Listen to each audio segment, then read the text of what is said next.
Alright, Vandura Sanctum. This is the steering knuckle off my 91 Chevy G20. Um, this could happen to you. Imagine there's a caliper here, because I threw that out and I threw the rotor out, which I'd like to have for the purpose of this video, but just imagine these parts exist when I get to it. Um, these guide pins, which a 3/8 Allen socket is what you use to loosen them off. The head snapped off right inside the caliper. So I ended up having to sawzall the rest of the way off so I could get the caliper off, so I could get the rotor off. I'm thinking I was going to be able to get those out of there, which I'm not going to be able to do. I'm going to have to take it to a machine shop. And why am I going to have to take it to a machine shop?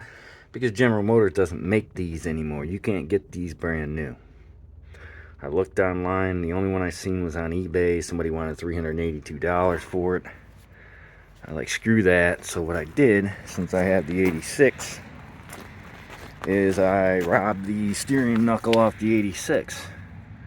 Which amazingly, every time I go to take something off the 86, it comes off easier than it does the 91. And this thing wasn't taken care of at all. I mean, you can see that shock's rusted off. This all needs redone. Which I would do if I could find somebody to fix the rear spring hangers, because that's the only reason I couldn't get it inspected. Because anyway, the spring hangers were rotted out on that on the 86.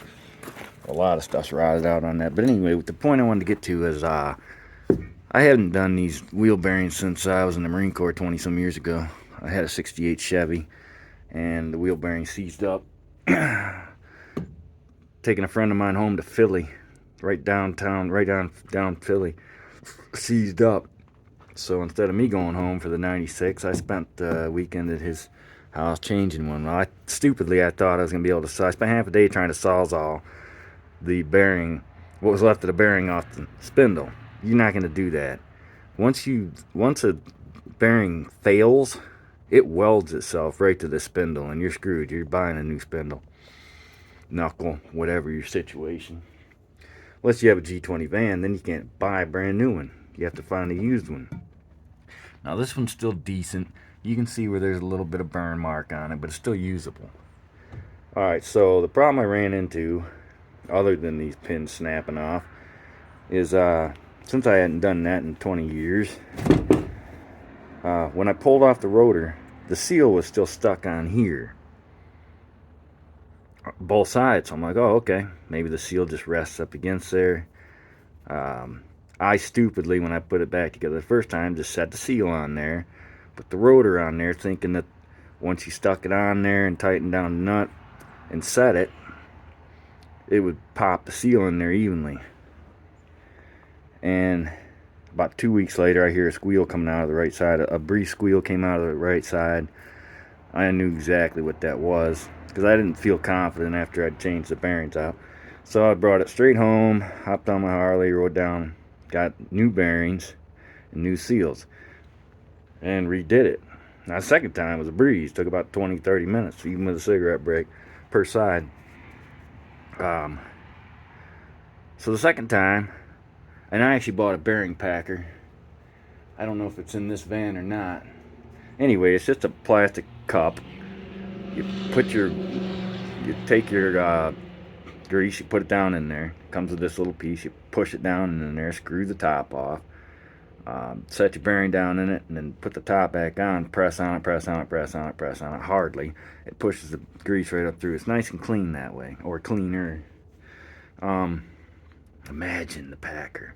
So I packed the bearings, put them on in the back side of the rotor, got the seal in there, took a little chunk of 4x4, tapped on it, got it in there. Now what I did was I took grease and then I filled in the back side of it. I didn't pack it in there flat. I put it in there at an angle in behind the seal. So what happened was when I put it back on, I heard it, whatever the noise is, like when you grease your ball joints and it pops out through the rubber protector. So what I think happened is I think I over packed the bearing. which could also be a bad thing. But I didn't not want to have enough grease because that Packard thing just didn't look right to me. So what I got going on now is I've got grease on my center shaft of my rotor.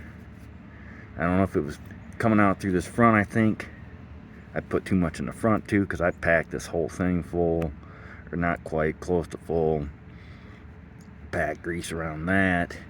So if we could see the back side, which I don't think we can, there's probably grease on the back side too, because I'm pretty sure it pushed it out through that seal, and now you got grease between the seal and the dust plate, which probably isn't a good thing. So I'm probably gonna have to pull the shit off again and put a new seals on the back side. I'm not sure, but I know there shouldn't be grease out here like this. So just a quick summarization here on these G10s, 20s, Vanduras. You're not going to get these knuckles. You're going to have to get them at the junkyard if you can find them, even at the junkyard. So and the one on eBay was almost $400, and you're buying used crap. Sadly, Chevy doesn't make these anymore, which sucks. So take care of this stuff. Do it the right way. Take it from me the right way. Make sure you're doing it the right way. And there's another thing too, is these bearings have to be set a certain, when you put them on there, you're supposed to snug them up. Snug it, and then spin it,